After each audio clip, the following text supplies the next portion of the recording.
여성 비하 발언으로 논란을 겪은 탁현민 청와대 행정관에 대해서요.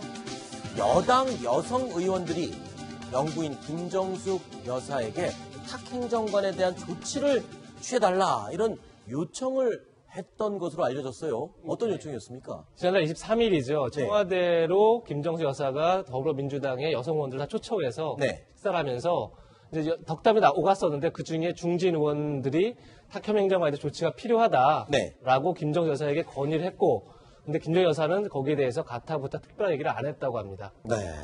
자, 그런데 이 오찬이 있기 전날 민주당의 백혜련 의원도요, 이 탁 행정관의 발언을 공개적으로 비난을 했고, 그 다음에 다시 한 번 더 조치를 취해달라고 김정숙 여사에게 요청을 했다면서요. 그렇죠. 대변인이죠. 그러니까 지금 민주당의 대변인이 직접 나서서 탁현민 행정관의 지금 여러 차례 여성 비하 발언들이 논란이 되고 있으니 청와대에서 어떤 양성평등을 굉장히 강조했던 정부로 이제 그렇게 취임을 했는데 지금 이런 문제 계속 안고 가면 안 된다 이런 문제를 공개적으로 문제제기를 했었죠. 네. 근데 이런 거를 영부인에게 이렇게 부탁을 하면 이런 게 대통령에게 또 반영이 됩니까? 이런 이야기들이?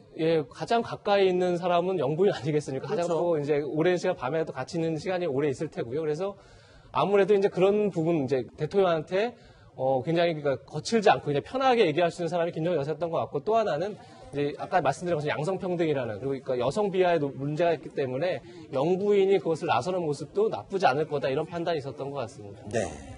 자, 일단은 근데 제가 볼 때는 김정숙 여사께서 아주 현명하게 잘 처신한 것 같습니다. 네, 즉답을 피했다고 하죠. 만약에 영부인이 정치에 개입하기 시작하면은 아마 상당한 비판 여론이 나올 가능성이 있어요. 그렇기 때문에 아주 현명하게 잘 처신하셨다 이렇게 생각이 됩니다. 네, 그렇지만 워낙 두 분 사이가 좋은데다가 또 이 내조 정치를 잘하고 있는 김정숙 여사기 때문에 혹시라도 전달이 되지 않을까라는 마음으로 아마 여성 의원들이 전달을 한 것 같은데, 입장을요.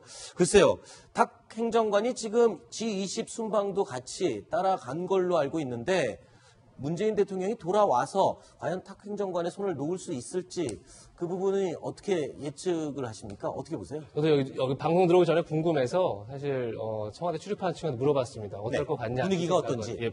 청와대 내부 분위기는 어떤 것 같냐? 그 친구의 대답은 이렇습니다. 쉽게 문재인 대통령이 버릴 것 같지 않다. 아하. 그 이유는 이제 몇 가지 얘기했는데 이런 겁니다. 탁 행정관이 나름 굉장히 잘 나가던 공연 기획자였습니다. 그렇기 때문에 책도 여러 권 썼던 거죠. 굉장히 잘 나가면서 돈도 많이 벌었었는데 탁 행정관이 2007년부터 계속 이제 쉽게 해서 정치권을 문재인 대통령을 도와주면서 2012년 대선 때 또 지난 대선 때 도와주면서 거의 벌이가 없었답니다. 그러니까 쉽게 해서 거의 자원봉사 수준으로 성심성의껏 문재인 대통령을 도운 거죠. 아하. 그거를 문 대통령이 잘 알기 때문에 그런 마음을 기본적으로 그래서 쉽게 탁형을 내치기 쉽지 않을 거다. 두 번째는 이겁니다. 두 번째는 일을 잘한답니다. 어쨌든 간에 굉장히 많은 문재인 대통령의 이제 행보나 일정들 기획하면서 굉장히 호평을 많이 받았죠. 호평을. 편안하게 국민에 다가가고 이런 모습들을 많이 연출했기 때문에 그 실력을 인정받고 있다. 청와대 내부에서 일단. 그런 문제고, 세 번째 이런 것도 있습니다. 지금 책의 여러 부분이 문제가 되고 있습니다. 그 논란이 되고 있는 대목들이 많은데 청와대 내에서는 그 대목들을 잘 읽어오면 굉장히 그것들이 마치 여성의 성매매나 이런 걸 옹호하는 게 아니라 그런 사회 현실에 대해서 비판하는 그런 반전이 있는 거다, 사실은. 그래서 그런 대목들이 있기 때문에 그 글자만 보고, 그냥 문장만 보고, 내칠 수는 없다. 이런 또 여론도 있다는 게 청와대 내부의 얘기입니다. 네. 자, 지금 또다시 논란에 휩싸인 탁 행정관의 세 번째 책입니다. 여태까지는 이 두 권의 책에 대해서 여성 비하 논란이 있었는데, 죄송합니다. 세 번째 책도 또 논란이 되고 있습니다. 자, 여성들은 스스로를 팔거나 팔리고 있다. 오늘도 즐겨라. 아름다운 서울의 유흥시민.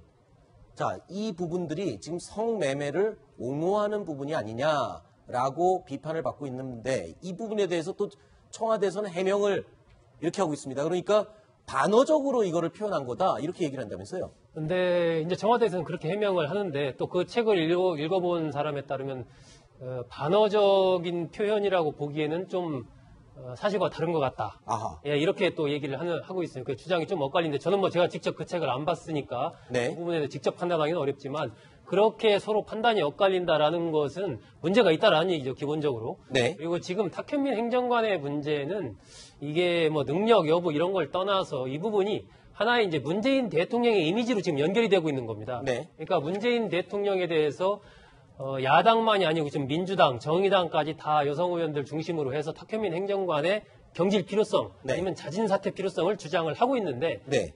대통령이 거기에 대해서 그러한 목소리를 외면하는 것으로 비치고 있단 말입니다. 계속해서. 네. 이런 부분들이 이제 인사청문회에서 지금 야당 의원들이 인사청문회의 그 청문보고서 채택을 거부하고 있는 몇몇 지금 후보자들이 있지 않습니까? 송영무 네. 후보자라든지 뭐 조대회 후보자라든지 이런 부분에 대해서 그냥 임명하는 것으로 이제 갈 경우에 네. 이런 것들이 이제 동시적으로 다 시너지 효과를 일으키면서 네. 그 대통령이 그렇다면 소통하려는 의지가 있는 것인가? 여기에 대해서 이제 의문점을 일으키는 것이거든요. 네. 그렇기 때문에 저는 이 탁현민 행정관 문제는 대통령의 의지와 관계없이 하나의 정무적인 측면에서라도 빨리 조치가 내려져야 되고 네. 탁현민 행정관 스스로가 빨리 자진 사퇴하는 것이 제일 좋다. 뭐 그렇게 생각합니다. 알겠습니다. 자, 어제요 여성가족부 장관 청문회장에서도요 탁 행정관 이야기가 도마에 올랐습니다. 어떤 내용이었는지 영상 보시죠.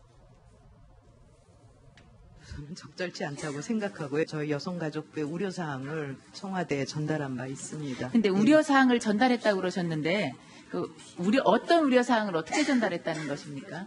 여성의 시각에서는 사실상 좀 이런 부분들이 굉장히 차별로 느껴지고 있다. 그래서 이런 부분에 대해서는 청와대가 좀 고려하기를 바란다. 저는 장관직을 걸고라도 어떻게 하실 건지 그것만 얘기하세요. 건의하겠다? 그걸로 끝인가요? 장관이 된다면 보다 적극적으로 제 의견을 전달하고 이 부분에 대한 결단을 요구하겠습니다. 예. 자, 지금 여성가족부 장관 후보자 장관이 된다면 적극적으로 해임에 대해서 건의를 하겠다라고 했는데 오늘 청문보고서 채택이 지금 무산됐죠? 예. 네. 뭐 꼭 이것 때문에 무산된 건 아니겠죠. 그렇죠. 물론 예, 지금 사실은 상황이요. 이제 복잡하죠. 여야가 지금 뭐 김상권 사회부 총리, 교육부 장관 임명한 이후부터 그냥 경색돼 있기 때문에 그런 여러 가지 영향을 받은 거지만요. 본인이 장관이 되면 대통령이 적극적으로 건의를 하겠다. 근데 실제 건의를 할 수 있을까? 이제 그런 의문들을 다 갖고 있는 거죠. 왜냐하면 네. 대통령을 뭐 직접 독대할 기회도 많지 않겠지만 공식적인 뭐 국무회의라든지 공식적인 자리에서 얘기하기도 참 쉽지 않은 거고. 그래서 어떤 게 어떤 모습으로 해야 될지도 사실 굉장히 고민일 것 같습니다. 본인. 네.